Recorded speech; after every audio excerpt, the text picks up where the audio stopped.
At ngayon, sa video na ito ay pag-uusapan po natin ang isa sa pinaka-kontrobersyal at pinag-uusapang paksa sa buong digital asset community. Halos araw-araw, ito ang nababasa natin sa mga forums, sa X at maging sa mga comment section dito sa YouTube. Meron tayong madalas na katanungan na ilang XRP ba? Yan, ilang XRP ba ang kailangan natin para magkaroon tayo ng financial freedom? O kaya naman ay sapat na ba ang 1,000 XRP para hindi na tayo magtrabaho habang buhay? Yan, sabi nga sa title ng ating balita dito ay How many XRP you need for financial freedom? Ayan, may mga nagsasabi na kailangan mo daw ng 5,000 XRP. Ang iba naman ay nangangarap po ng 10,000 or higit pa. Pero ayon po sa crypto pundit dito at isa na rin po siyang computer engineer na si Charo San. Ayan po.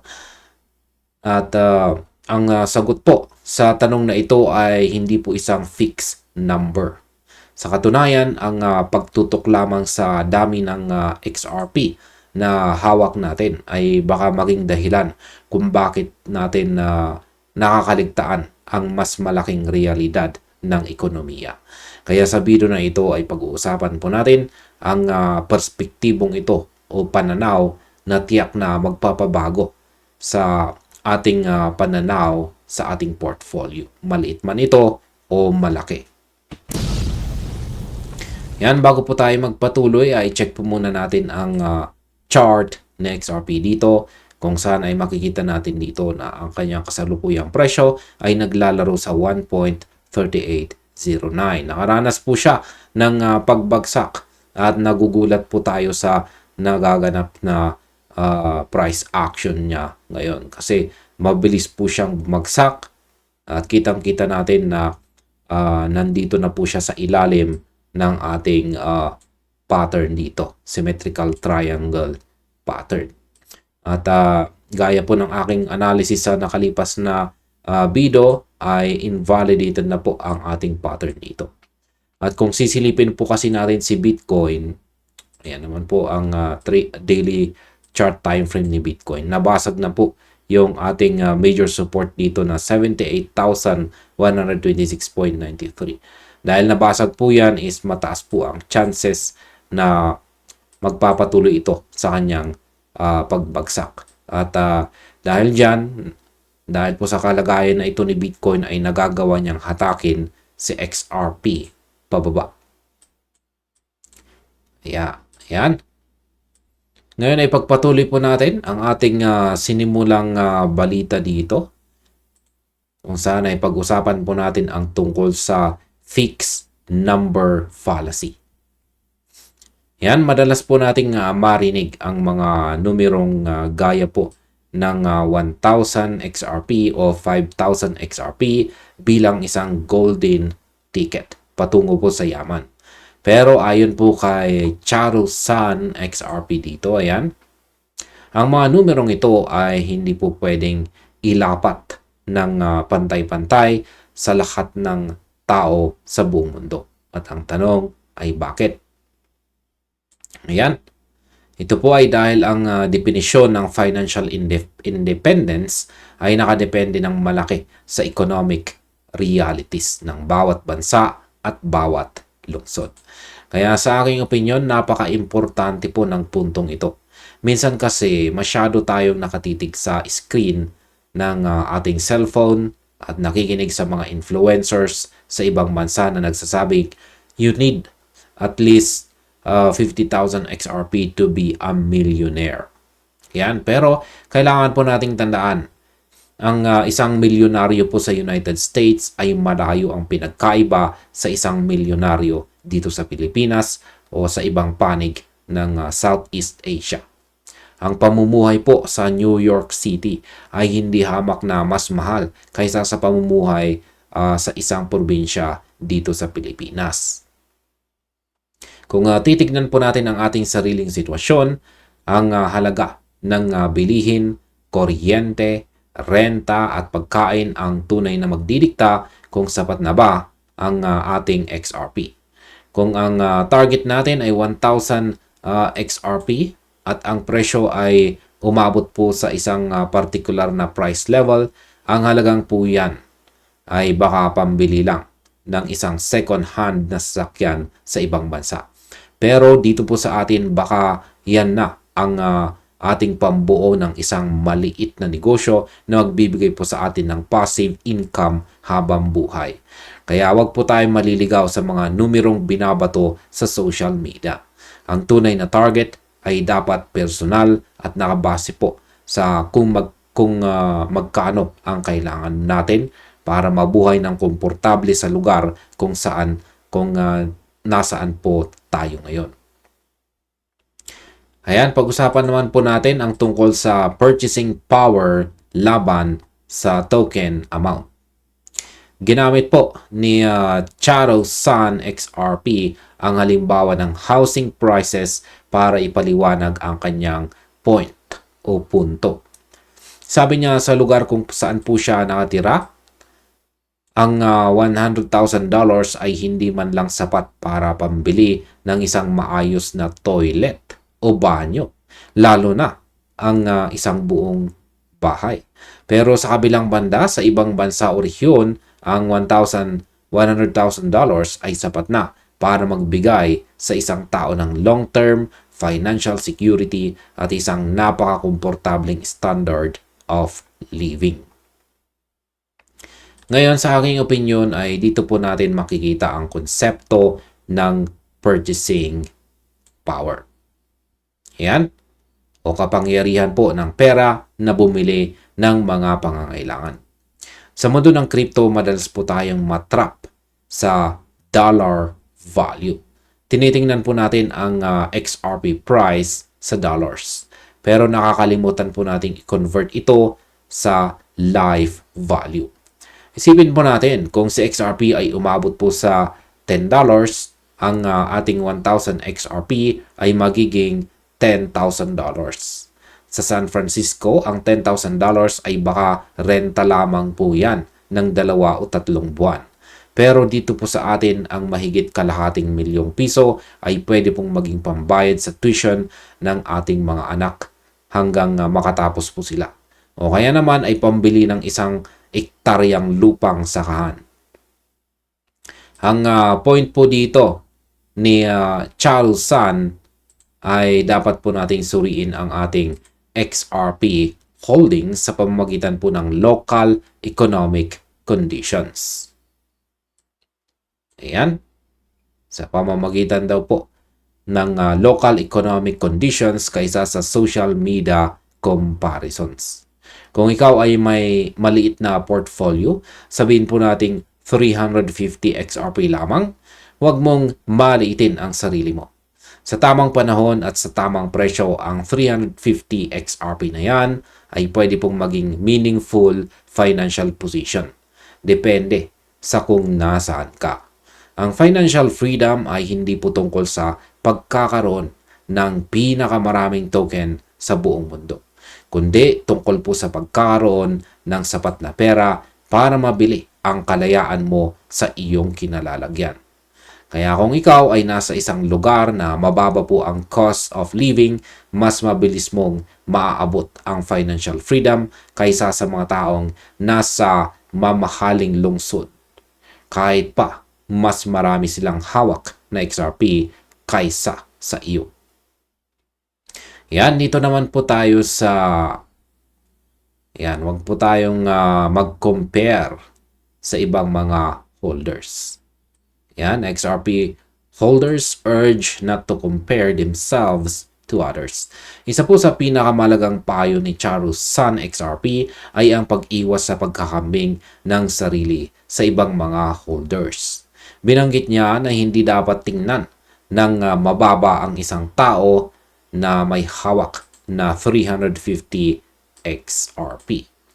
Habang inilalagay naman sa pedestal o sinasamba ang mga may hawak na 10 50,000 XRP. Ang bawat investor ay may kanya-kanya pong sitwasyon, kita at responsibilidad sa buhay.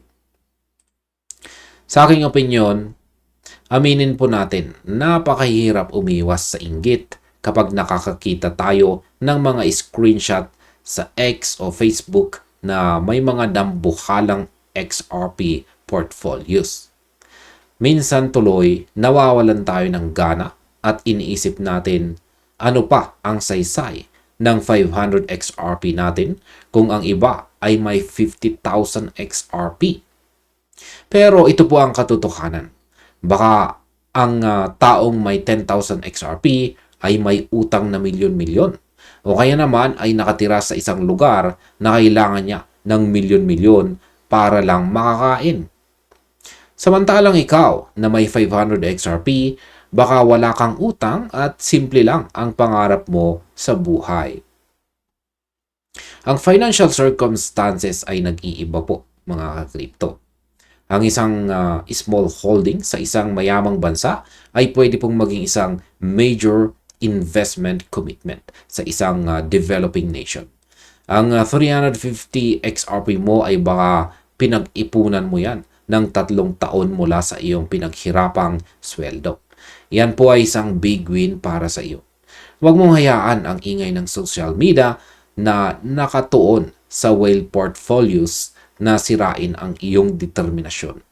Ang bawat token na naidadagdag mo sa iyong wallet ay isa pong hakbang palapit sa iyong sariling bersyon na kalayaan. Ang laban na ito ay hindi pakikipagkarera sa ibang tao. Ito po ay pakikipagkarera sa iyong sariling kinabukasan. Pag-usapan naman po natin ang tunay na target ng accumulation. Yan ang usapan po tungkol sa XRP wealth targets dito ay matagal nang usapin sa ating community. Marami po ang naniniwala na kung sa XRP ay aabot po sa higher valuations gaya po ng $50, $100 o higit pa, ang maliit na halaga ay sapat na para sa retirement. Ang iba naman ay mas konserbatibo at mas nagsasabing kailangan talaga ng malaking volume dahil hindi natin alam kung kailan o hanggang saan ang itataas ng presyo. Sa aking opinyon, yan, ang masasabi ko po rito ay balansehin po natin ang ating expectations. Ang post po dito ni Charu-san XRP ay nagdadagdag ng layer of reality sa ating pangarap. Ang wealth target ay dapat individualized. Imbis na magtanong ka sa iba kung ilang XRP ang kailangan mo, subukan mong gawin ang math para sa sarili mo. Magkano ang gastos mo sa isang buwan? Magkano ang gusto mong ipon para sa emergency? Kapag nakuha mo ang numerong iyan, i-compute mo kung anong presyo ng XRP, kung ano po ang presyo na ni XRP na kailangan para maabot yan base sa dami ng hawak mo ngayon. Dito mo malalaman kung kailangan mo pa bang mag-accumulate o sapat na ang hawak mo. Kung ang pangarap mo ay simpleng buhay, baka ang kasalukuyang portfolio mo ay sapat na sa susunod na bull run. Pero kung ang pangarap mo ay magtayo ng imperyo, natural na kailangan mo ng mas marami. Pero tandaan po natin ang practical spending power ang siyang huling magsasabi kung tagumpay po tayo. Kaya wag po tayo maging token rich pero cash poor sa huli dahil hindi natin naplano ang ating exit strategy base sa ating local economy. Ang bawat isa po sa atin ay may kanya-kanyang finish line. At ang mahalaga ay makarating po tayo doon ng ligtas at hindi pagod sa kakakumpara sa iba. Ayan, dito naman po tayo sa mensahe para sa mga small investors. Ang mensahe po ni Charu-san XRP dito ay nagbigay ng pag-asa sa mga maliliit. Sa maraming maliliit na investors na madalas makaramdam ng pressure mula sa mga online discussions. Sa halip na mag-udyok ng kompetisyon, isinusulong po niya ang isang balanced perspective na kumikilala sa halaga ng bawat isa sa community, anuman ang laki ng kanilang wallet. At ayan, sa kabuuan ng balitang ito, ayan, maliwanag po ang aral na iniwan dito sa atin ni Charles Sun. Ang financial freedom ay hindi po isang universal standard na pwedeng i-copy-paste mula sa isang tao patungo sa iba. Ito po ay isang personal na paglalakbay na nakadepende sa ating lokasyon, sa ating pamumuhay, at sa ating mga pangarap. Kaya wag po nating hayaang diktahan ng social media ang halaga ng ating investment. Ang 1,000 XRP natin ay pwede pong maging susi sa ating kalayaan, habang ang 10,000 XRP ng iba ay baka kulang pa para sa kanila. Ang mahalaga ay ang ating purchasing power at ang ating kakayahang pamahalaan ang ating yaman sa paraang makabuluhan para sa atin at sa ating pamilya. Kaya manatili po tayong matatag sa ating pag-iipon. Huwag pong magpadala sa inggit at laging tandaan na sa mundo ni XRP, ang bawat token ay mahalaga. At balikan po natin ang chart dito. Ayan, daily chart time frame po ito ng XRP. At kitang-kita po natin dito na napakalinaw po ng posibleng magiging galaw ng XRP. Kung saan ay mukhang patuloy po itong makaranas ng pagbagsak. At sa tingin ko ay sa mga paparating na araw ay aabot po siya sa kanyang pagbagsak dito sa ating major support na 1.3211 dito. Ayan. Napaka-bearish po. Ayan, bearish na bearish. Pagdating pa lang sa mga candlestick natin dito is bearish na bearish ang dating. Ang ating Howsett indicator naman dito, ayan, nag-uumpisa po itong magkulay red. Ibig sabihin is punong-puno po ito ng pwersa mula sa mga sellers. Ayan. Check lamang po natin yung ating QQE mod indicator.